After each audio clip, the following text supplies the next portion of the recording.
Hello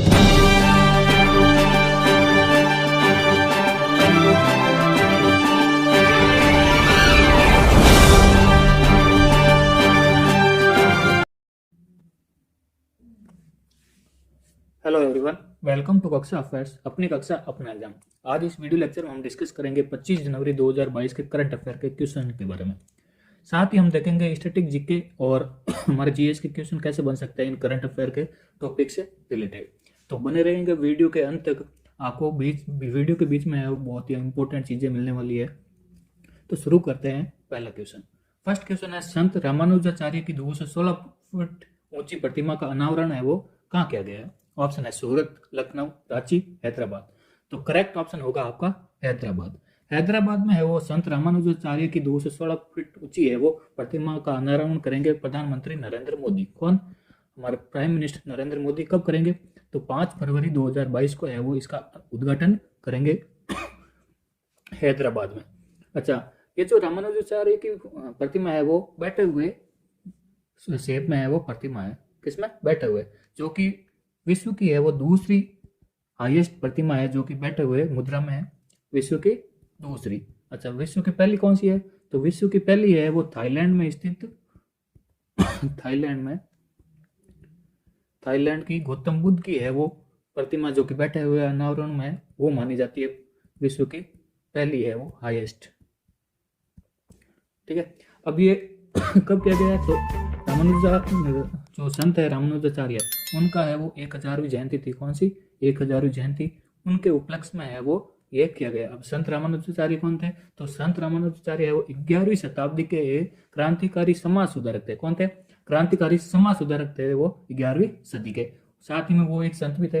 अच्छा, ये जो यूनिटी है, जो ये प्रतिमा है, स्टेचू, इस स्टेचू को है वो कहा जाएगा समानता की मूर्ति। क्या क्या कहा जाएगा? समानता की मूर्ति। तो यानी कि स्टेचू ऑफ इक्वलिटी। क्या किस नाम से जाना जाएगा? स्टेचू ऑफ इक्वलिटी के नाम से। स्टेचू ऑफ इक्वलिटी के नाम से है वो इसको जाना जाएगा। तो ये चीज आपको ध्यान में रखना है। ठीक है। अच्छा, ये और ध्यान में रखना है बैठे हुए मुद्रा में। किसमें? बैठे हुए मुद्रा में। कितनी फीट हाइट है? 216 फीट है वो इसकी हाइट है। तो ये सारी चीजें आपको इस क्वेश्चन के बारे में रिलेटेड ध्यान में रखना है। अच्छा, बात करते हैं हैदराबाद की। तो हैदराबाद है वो तेलंगाना की कैपिटल है। तो तेलंगाना के गवर्नर कौन है? तमिलसाई सौंदरराजन। कौन है? तमिलसाई सौंदरराजन। यहाँ के सीएम कौन है? सीएम है चंद्रशेखर राव, के चंद्रशेखर राव सौंदरराजन, और सीएम हो गए आपके के चंद्रशेखर राव। अच्छा, इसमें जो छत्तीसगढ़ है, सॉरी तेलंगाना है, यहाँ से इंपोर्टेंट क्वेश्चन क्या क्या बन सकता है स्टैटिक जीके के रिलेटेड।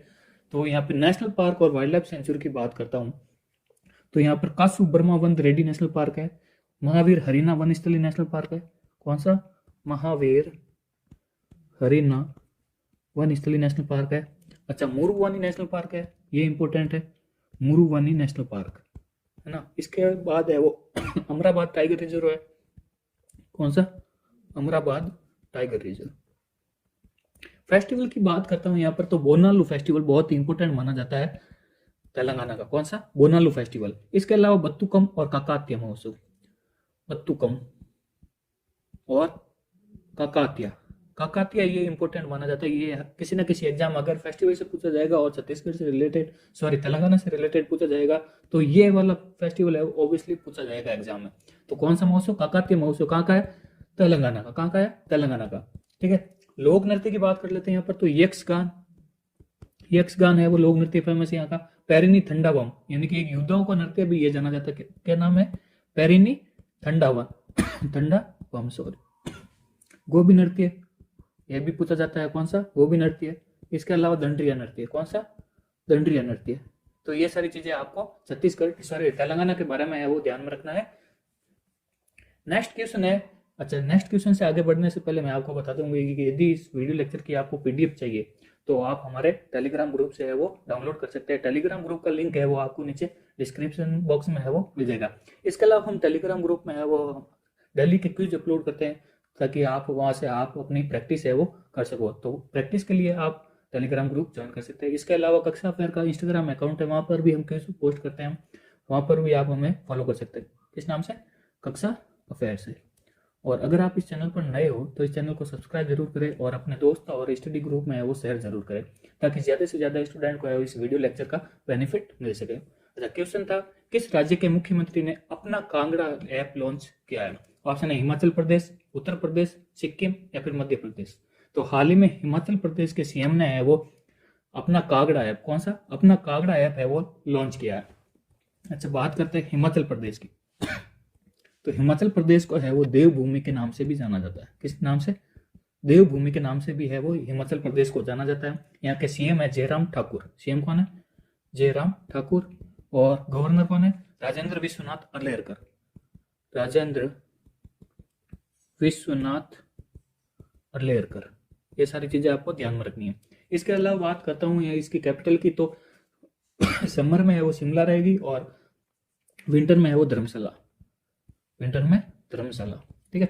इसके अलावा प्रमुख त्योहार की बात करता हूँ यहाँ की, तो शिवरात्रि मेला प्रमुख त्योहार है, दशहरा, कुल्लू और छरी यात्रा। ये इंपॉर्टेंट है यार, ध्यान रखना। कौन सी? कुल्लू और छरी यात्रा। कुल्लू व छरी यात्रा यहाँ की इंपॉर्टेंट है, ठीक है। नेशनल पार्क की बात करता हूँ, यहाँ पर इंद्र किला नेशनल पार्क है। Inderkilla national park important है। इंद्र किला नेशनल पार्क, ठीक है। खीर गंगा नेशनल पार्क बहुत इंपॉर्टेंट है। Khirganga national park, Inderkilla, Khirganga. Pin valley national park, Pin valley national park ये भी इंपॉर्टेंट है। Great Himalaya national park, great Himalaya national park. और सिंबल बारा नेशनल पार्क। और कौन सा? सिंबल बारा नेशनल पार्क है यहाँ का, इंपॉर्टेंट है। अच्छा, नदियों की बात करता हूँ, तो चिनाब नदी, सतलज और रावी नदी है वो यहाँ से बहती है, ठीक है। ये बड़ी बड़ी नदियां हैं जो कि पश्चिम की ओर बहती है, ठीक है। इसके अलावा हम डिस्कस करते हैं, तो यहाँ पर बारालाचला दर्रा है। कौन सा? बारालाचला दर्रा। अब ये बारालाचला दर्रा है वो मनाली को लेह से कनेक्ट करता है। किसको? मनाली को लेह से। ये सारे क्वेश्चन एग्जाम में पूछे जाते हैं। किससे कनेक्ट करेगा? मनाली को लेह से। अच्छा, शिपकिला दर्रा, जो शिपकिला पास है वो किसको कनेक्ट करेगा? वो करेगा शिमला को तिब्बत से। किससे? शिमला को तिब्बत से है वो कनेक्ट करेगा।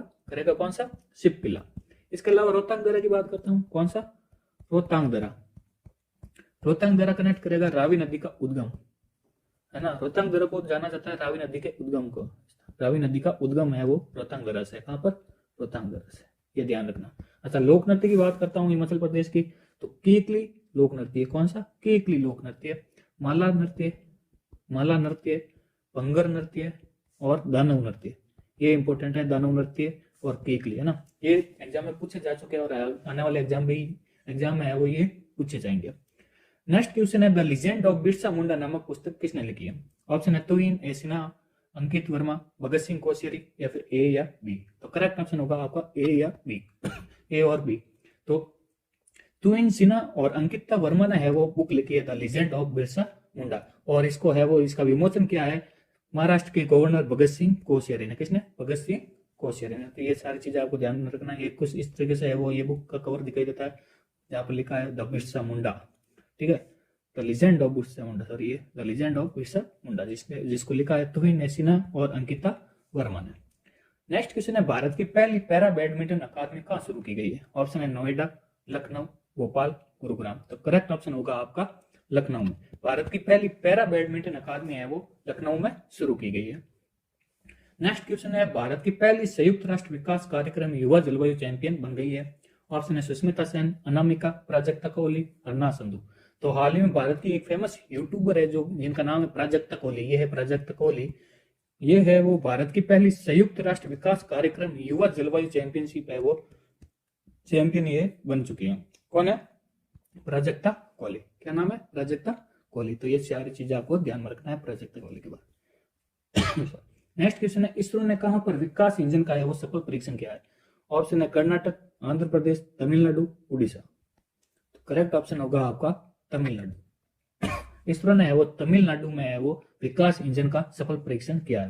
अच्छा, बात करता है इसरो की, तो इसरो के हाल ही में है वो अध्यक्ष को है वो चेंज किया गया, जिनका नाम है, नए अध्यक्ष का नाम है डॉक्टर एस सोमनाथ। क्या नाम है? डॉक्टर एस सोमनाथ है वो नए अध्यक्ष है इसरो के। अच्छा, इससे पहले कौन थे? तो पहले थे के सिवान। कौन थे?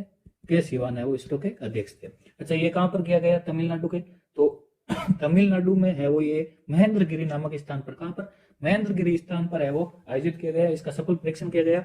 ये सब ये विकास इंजन किसके लिए बनाया गया? तो विकास इंजन है वो भारत के पहले मानव वाहक रॉकेट यानी कि जो गगनयान होने वाला है उसके मानव अंतरिक्ष मिशन को है वो ये शक्ति प्रदान करने के लिए इस विकास इंजन का है वो सफलतापूर्वक परीक्षण है वो किया गया किसके द्वारा? इसरो के द्वारा। अच्छा बात करते हैं इसरो के। तो इसरो के नए अध्यक्ष और अंतरिक्ष सचिव है वो है डॉक्टर एस सोमनाथ, जो मैंने बता दिया हाल ही में। इसका हेडक्वार्टर है बेंगलुरु कर्नाटक में और इसकी स्थापना है वो 15 अगस्त 1969 में हुई थी। नेक्स्ट क्वेश्चन है, भारत का पहला जिला सुशासन सूचकांक जारी किया है किसके द्वारा? वित्त मंत्रालय द्वारा, केंद्रीय गृह और सहकारिता मंत्रालय द्वारा, रक्षा मंत्रालय या फिर रेल मंत्रालय द्वारा। तो भारत का पहला जी सुशासन सूचकांक यानी कि डिस्ट्रिक्ट गुड गवर्नेंस इंडेक्स है वो जारी किया गया केंद्रीय गृह और सहकारिता मंत्रालय के मंत्री अमित शाह द्वारा। किसके द्वारा? अमित शाह द्वारा है ये लॉन्च किया गया। अब ये जो कहां पर किया गया? ये जम्मू कश्मीर के टॉप 20 जिलों का है वो इन्होंने चुना है और टॉप 20 जिलों में है वो जिला सुशासन सूचकांक है वो जारी किया है। कहां पर? जम्मू एंड कश्मीर में, ये ध्यान रखना, जम्मू व कश्मीर में। ये भारत में है वो ऐसा सूचकांक है वो पहली बार हुआ है। अब टॉप 5 में है वो कौन कौन से जिले हैं जम्मू कश्मीर में? तो सबसे पहला है वो जम्मू, उसके बाद डोडा, तीसरा सांबा, चौथा पुलवामा और पांचवा श्रीनगर है वो टॉप 5 में है। और टोटल कितने जिले कलेक्ट किए थे? 20 जिलों के लिए भारत का पहला मिशन चालू किया गया था जिसका नाम है district good governance index. District good governance index है वो जारी किया गया था। ये किसके द्वारा? तो department of administrative reforms and public grievance है वो इसके द्वारा ये तैयार किया गया था। ठीक है। नेक्स्ट क्वेश्चन है, ICC men's T20 team of the year के कप्तान बने हैं। ऑप्शन है Virat Kohli, Babar Azam, Steve Smith, Ian Morgan. तो ICC men's T20 team of the year है ना, टीम ऑफ द ईयर के कप्तान बने हैं वो है बाबर आजम। कौन है? बाबर आजम, जो कि पाकिस्तान क्रिकेट को है वो रिप्रेजेंट करते हैं, पाकिस्तान क्रिकेट टीम को है वो रिप्रेजेंट करते हैं बाबर आजम। इनको हाल ही में ICC men's T20 team of the year है वो चुना दिया गया। नेक्स्ट क्वेश्चन है, हाल ही में सुभाष भौमिक का निधन हो गया, वो थे ऑप्शन है लेखक, क्रिकेटर, फुटबॉलर या फिर गायक। तो सुभाष भौमिक है वो उनका संबंध था पूर्व फुटबॉलर, वो एक पूर्व फुटबॉलर थे जिनका हाल ही में है वो निधन हो गया। नेक्स्ट क्वेश्चन है, किस देश के प्रधानमंत्री मिया मोटली ने लगातार दूसरी बार जीत हासिल की है? ऑप्शन है बारबाडोस, जर्मनी, ऑस्ट्रेलिया या फिर इनमें से कोई नहीं। तो करेक्ट ऑप्शन होगा आपका बारबाडोस। बारबाडोस की प्रधानमंत्री मिया मोटली, ये है मिया मोटली, इन्होंने है वो लगातार दूसरी बार जीत हासिल की है as a prime minister. Election जीता है किसने? मिया मोटली ने। किस देश की? बारबाडोस की, है ना। ये चीज आपको ध्यान रखना। तो ये थे आज के करंट अफेयर के सारे क्वेश्चन जो हमने डिटेल में है वो एनालिसिस किया। इसके बाद हम शुरू करते हैं एक नई सीरीज जिनका जो कि होंगी हमारे स्टैटिक जीके से रिलेटेड और जीएस से रिलेटेड। तो चलते हैं सीरीज की ओर। तो ट्रांस हिमालय है वो भारत के टॉप पर है, जो कि इस ट्रांस हिमालय में काराकोरम, लद्दाख और जास्कर पर्वत श्रेणियां। कौन सी? काराकोरम, लद्दाख, वहां कौन सी श्रेणी है? जास्कर श्रेणी है। अच्छा, ये जो काराकोरम है इसी श्रेणी की टॉप है वो हाईएस्ट चोटी है वो केटू है, वो इसी में स्थित है। किसमें? ट्रांस हिमालय में, जिसकी हाइट है 8611 यानी कि 8611 मीटर है। केटू को है वो गॉडविन ऑस्टिन के नाम से भी जाना जाता है। उससे गॉडविन ऑस्टिन के नाम से भी जाना जाता है। अच्छा, जो ट्रांस हिमालय है वो वृद्ध हिमालय से किसके द्वारा अलग होगा? वो होगा इंडो सांगपो के द्वारा। किसके द्वारा? इंडो सांगपो के द्वारा है वो, इंडो सांगपो सच्चर जोन के द्वारा है वो इसको अलग होता है। किससे? वृद्ध हिमालय से, है ना, सच्चर जोन। तो ये चीजें आपको ट्रांस हिमालय के बारे में ध्यान रखना है। इसके अलावा बात करता हूँ हिमालय यानी वृद्ध हिमालय के बारे में। तो वृद्ध हिमालय की सबसे ऊंची चोटी है वो है एवरेस्ट। कौन सी है? एवरेस्ट, जिसकी हाइट है 8848 मीटर, है ना। इसको है वो नेपाल में सागर माता के नाम से भी है वो जाना जाता है। किस नाम से? सागर माता के नाम से। इसके अलावा वृद्ध हिमालय में नंगा पर्वत स्थित है, नंगा पर्वत, नंदा देवी चोटी, कामेट व नामचा बरवा, कामेट व नामचा बरवा। ये चीजें आपको ध्यान में रखना है। अच्छा, जो ये लघु हिमालय है, सॉरी वृद्ध हिमालय है, इसको लघु हिमालय से कौन अलग करेगा? वो करेगा मैन सेंट्रल थ्रस्ट। कौन? मैन सेंट्रल थ्रस्ट है वो इसको अलग करेगा, मैन सेंट्रल थ्रस्ट। ये चीजें आपको ध्यान में रखना। नेक्स्ट है कुमायूं हिमालय। अच्छा, कुमायूं हिमालय के बारे में डिस्कस करते हैं। तो कुमायूं हिमालय में है वो आता है नंदा देवी, कामेट, बद्रीनाथ, केदारनाथ। तो ये लोकेशन आपको इसमें आएगी, किसमें, कुमायूं हिमालय में। अच्छा, कुमायूं हिमालय है वो सतलज व काली नदियों के मध्य स्थित है। किसके बीच में, सतलज व काली नदियों के बीच में। इसको एक याद करने का तरीका है, जैसे देखो कैसे, सबसे टॉप में हमारी बहती है नदी सिंधु और उसके बीच में बहती है सतलज। अच्छा, सिंधु से सतलज कौन सा हिमालय आएगा इसमें, तो इसमें आएगा कश्मीर या फिर पंजाब हिमालय। कौन सा, कश्मीर या फिर पंजाब हिमालय। ये चीज आपको ध्यान में रखनी है, ठीक है। इसके अलावा बात करता हूं मैं सिंधु से सतलज। अब सतलज जो है वो कौन सी आएगी, सतलज से तीस्ता, सॉरी सतलज से काली नदी, सतलज से है वो काली नदी, है ना। सतलज से काली नदी के लिए बात करता हूं तो इसमें आ जाएगा अपना कुमायूं हिमालय। कौन सा, कुमायूं हिमालय है वो इसमें आ जाएगा। नेक्स्ट वन बात करता हूं तो काली से तीस्ता, कहां से, काली से है वो तीस्ता नदी, इसके बीच में आ जाएगा आपका नेपाल हिमालय। कौन सा, नेपाल हिमालय, काली से तीस्ता। अब तीस्ता से है वो ब्रह्मपुत्र के बीच में कौन सा आएगा, तीस्ता से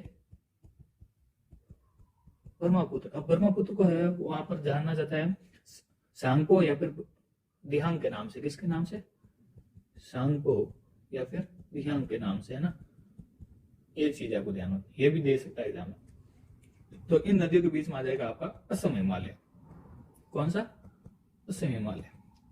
अब आपको ये क्वेश्चन पूछ सकता है अकॉर्डिंग टू लेंथ, तो लेंथ के हिसाब से है वो बढ़ते हुए क्रम में देखते हैं हम, तो नेपाल, सॉरी घटते हुए क्रम में नेपाल है वो सबसे ज्यादा, उसके बाद में असम, उसके बाद में पंजाब, उसके बाद में है वो कुमायूं आएगा, है ना। ये चीज आपको ध्यान में रखना है अकॉर्डिंग टू लेंथ, ठीक है। तो ये सारी चीजें आपको ध्यान में रखना है। नेक्स्ट है थाल घाट। अच्छा, थाल घाट है वो पश्चिमी घाट में है वो एक पास है, जिस तरीके से हमारा ये बारालाचा पासेज है या फिर जो भी अलग अलग पासेज है शिमला में या फिर हिमाचल प्रदेश में, उसी तरह ये जो पश्चिमी घाटी है इसमें है वो पासेज दर्रा ना कहकर यहाँ पर हम घाट कहते हैं। तो ये जो थाल घाट है वो किससे किसको कनेक्ट करेगा, जो थाल घाट है वो मुंबई को कोलकाता से कनेक्ट करेगा। किसको, मुंबई से कोलकाता को, थाल घाट। इसके बाद आता है बोर घाट। कौन सा, बोर घाट। ये बोर घाट किसको किससे कनेक्ट करेगा, तो बोर घाट कनेक्ट करेगा मुंबई को चेन्नई से। किसको, मुंबई को है वो चेन्नई से कनेक्ट करेगा। इसके अलावा बात करता हूं पाल घाट की, तो पाल घाट किसको कनेक्ट करेगा, पाल घाट करेगा कोच्चि को, कोच्चि को करेगा कोयम्बटूर से, ठीक है, कोच्चि को कोयम्बटूर से। ये चीज आपको ध्यान में रखना। इसके अलावा आता है सैनकोना घाट। कौन सा, सैनकोना घाट आता है, ठीक है। अब सैनकोना घाट किसको कनेक्ट करेगा, वो करेगा तिरुवनंतपुरम से मदुरई को, तिरुवनंतपुरम से मदुरई। तो ये सारी चीजें आपको ध्यान में रखना, थाल घाट, बोर घाट, पाल घाट, सैनकोना घाट। कौन सा, थाल घाट, बोर घाट, पाल घाट, सैनकोना घाट। किसको, मुंबई से कोलकाता थाल, मुंबई से चेन्नई बोर, कोच्चि से कोयम्बटूर पाल और सैनकोना तिरुवनंतपुरम से मदुरई। बात करता है डोडा बेटा की, तो डोडा बेटा है वो नीलगिरी पर्वत है, नीलगिरी पर्वत, नीलगिरी पर्वत की सर्वोच्च चोटी है वो डोडा बेटी है। कौन सा है, डोडा बेटा, अधिकतम ऊंचाई वाली है। और इसी नीलगिरी पर है वो ऊटी, जो कि तमिलनाडु में स्थित है, एक पर्यटक स्थल है सर्व लोकप्रिय ऊटी। कहां पर है, तमिलनाडु में। किस पर है, इसी पर है, किस पर, नीलगिरी पहाड़ी पर। नीलगिरी पहाड़ी की सर्वोच्च चोटी कौन सी है, डोडा बेटा। कौन सी है, डोडा बेटा। अच्छा, अब जो पश्चिमी घाटी है, तो पश्चिम घाटी की है वो सर्वोच्च चोटी कौन सी है, तो अनाईमुड़ी है वो पश्चिमी घाटी की सर्वोच्च चोटी है। कौन सी, अनाईमुड़ी, अनाईमुड़ी है वो पश्चिम घाटी की सर्वोच्च चोटी है, जो कि अन्नामलाई की है वो, अन्नामलाई है ना, अन्नामलाई पहाड़ी, उसकी भी है वो सर्वोच्च चोटी है अन्नामलाई की, और पश्चिम घाट की सर्वोच्च चोटी है ये कौन सी, अनाईमुड़ी, जिसकी हाइट है आपकी लिख लो 2695 मीटर। कौन सी, कितनी है, 2695। अच्छा, इसके अलावा पूर्वी घाट की बात करता हूं मैं, लगे हाथों पूर्वी घाट को भी लपेट लेते हैं हम। तो पूर्वी घाट में की सर्वोच्च चोटी है अरोया कोंडा, विशाखापट्टनम की कौन सी है, अरोया कोंडा। कहां पर लोकेटेड है, विशाखापट्टनम, है ना। कौन सी है, अरोया कोंडा। अच्छा, यहाँ पर नलामला, अरमिला, वेलिकोंडा, वहां पालकोंडा, कुडप्पा पहाड़ियां, सेवराई व जवादी पहाड़ियां स्थित है। अच्छा, सेवराई व जवादी पहाड़ियां कहां पर है, तमिलनाडु में। कहां पर है, कौन सी, सेवराई व जवादी, ये पूछे जाते हैं एग्जाम में, कहाँ पर लोकेटेड है? तमिलनाडु में। तो ये सारी चीजें आपको ध्यान में रखना है पहाड़ियों के बारे में। नेक्स्ट है बुंदेलखंड का पठार। तो बुंदेलखंड का पठार है वो लोकेटेड है मध्य प्रदेश में। कहाँ पर है? मध्य प्रदेश। मध्य प्रदेश में और कौन से पठार है वो देखते लेते हैं। तो मध्य प्रदेश में मालवा, बैतूल व बुंदेलखंड पठार है। कौन सा? मालवा, बैतूल व बुंदेलखंड। अच्छा, आप कंफ्यूजन मत हो जाना, एक है बुंदेलखंड, एक है बुंदेलखंड, है ना। अब ये जो बुंदेलखंड पठार है वो है यूपी एंड एमपी में लोकेटेड, दोनों स्टेट में ना। इसके अलावा बात करता हूँ दंडकारण्य पठार। दंडकारण्य पठार ये कहां पर लोकेटेड है? तो ये ओडिशा, छत्तीसगढ़ और आंध्र प्रदेश में। दंडकारण्य पठार कहां पर है? ओडिशा, छत्तीसगढ़ और आंध्र प्रदेश। अच्छा, रायलसीमा का पठार। तो रायलसीमा का पठार लोकेटेड है कर्नाटक व आंध्र प्रदेश। कर्नाटक व आंध्र प्रदेश में है वो रायलसीमा का पठार। इसके अलावा पूछा जाता है हजारीबाग व छोटा नागपुर। हजारीबाग व छोटा नागपुर, है ना। इसकी बात करें तो ये लोकेटेड है आपका झारखंड में। कहां पर है? झारखंड में। ये चीजें आपको ध्यान में रखना है। अच्छा, इसके अलावा गारो खासी जयंती की पहाड़ी कहां पर स्थित है? गारो खासी जयंती की पहाड़ियां कहां पर लोकेटेड है? वो लोकेटेड है आपकी मेघालय में। कहां पर है? मेघालय में, ठीक है। तो ये सारी चीजें आपको ध्यान में रखना है। ये जो सारी की सारी ये पहाड़ियां हैं ये किस पठार की है? ये है प्रायद्वीपीय पठार की। ये चीज ध्यान रखना। कौन सी? प्रायद्वीपीय पठार की पहाड़ियां हैं ये। ओके, नेक्स्ट मूल कर्तव्य। अच्छा, तो बात करते हैं मूल कर्तव्य की। तो मूल कर्तव्य है वो संविधान के भाग 4 के ए पार्ट में। किसमें? भाग 4 के ए पार्ट में, जो कि अनुच्छेद 51 में, अनुच्छेद 51 के ए पार्ट में है ये लोकेटेड है। अच्छा, जो भारत का संविधान है जब बना था उसमें है वो मूल संविधान में एक भी मूल कर्तव्य नहीं था। लेकिन जब 1976 में है वो एक संविधान संशोधन किया गया जिसको हम जानते हैं 42वें संविधान संशोधन के नाम से। किसमें? 42वें संविधान संशोधन के नाम से जानते हैं उसको। उस संविधान संशोधन के तहत है वो भारत के मूल संविधान में है वो 10 मूल कर्तव्य है वो जोड़े गए। कितने? 10 मूल कर्तव्य। अब किसकी समिति के अकॉर्डिंग ये जोड़े गए? तो ये थे सरदार सरवण सिंह समिति की अनुशंसा पर ये जोड़े गए। किसकी? सरदार स्वर्ण सिंह समिति की अनुशंसा पर। तो ये सारे क्वेश्चन आपको पूछे जाते हैं और पूछे भी जाएंगे। अब प्रेजेंट टाइम की बात करता हूं तो प्रेजेंट टाइम में है वो 11 मूल कर्तव्य। कितने? 11 मूल कर्तव्य। अब जो ये 11वां है वो 42वें में थे वो 10 जोड़े गए थे। 86वें संविधान संशोधन में है वो ये जोड़ा गया था, जो कि हुआ था 2002 में। ठीक है, तो ये सारी चीजें आपको ध्यान में रखना है।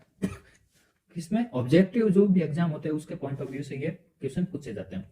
ठीक है, आई होप आपको ये चीज क्लियर हो गई होगी। अच्छा, जो मूल कर्तव्य ये कहां से लिया गया था इसके बारे में हम डिस्कस करते हैं।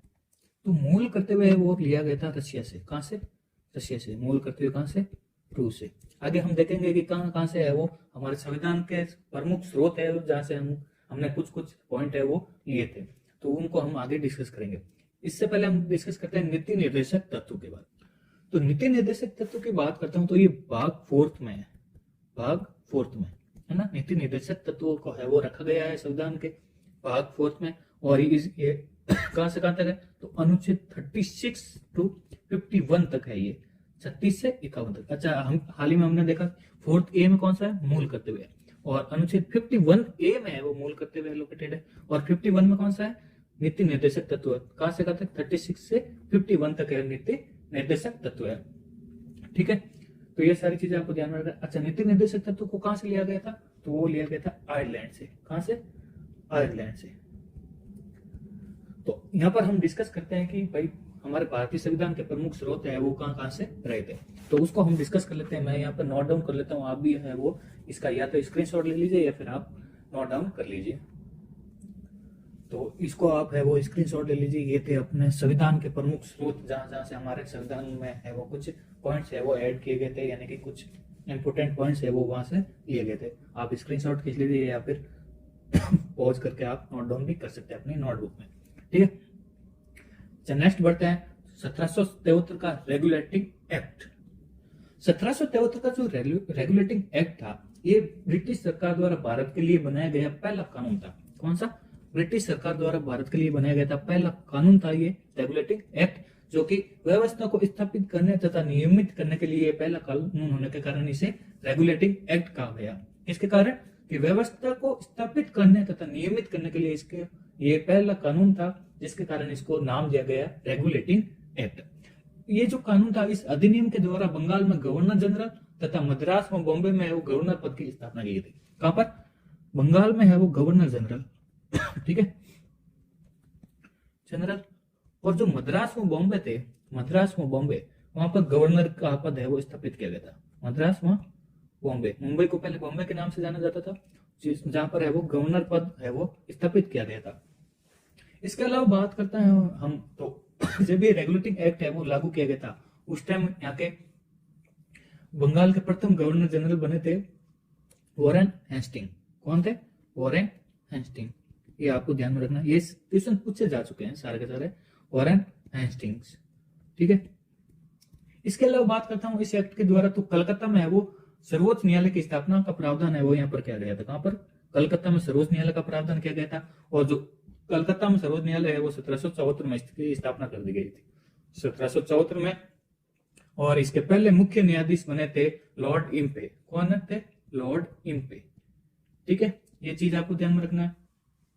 अच्छा, जो 1833 का चार्टर एक्ट आया था, इसी के जो कि बंगाल के गवर्नर जनरल के पद का नाम बदल कर है वो भारत का गवर्नर जनरल किया गया था, ठीक है। लॉर्ड विलियम बेटिंग है वो भारत के पहले गवर्नर जनरल थे। तो ये सारी चीजें आपको ध्यान में रखना है। तो ये था 1773 का रेगुलेटिंग एक्ट। आने वाले एग्जाम में हम पढ़ेंगे 1858 का भारत का शासन अधिनियम क्या था, 1919 का मैंटेग्यू चेम्सफोर्ड अधिनियम क्या था, 1909 का मार्लियामेंटो सुधार अधिनियम क्या था। इसके बारे में हम आने वाले लेक्चर में हम डिस्कस करेंगे।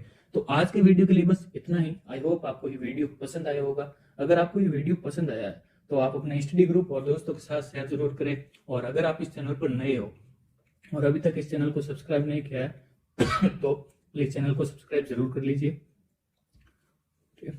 तो मिलते हैं अगले वीडियो में, तब तक के लिए जय हिंद, जय भारत।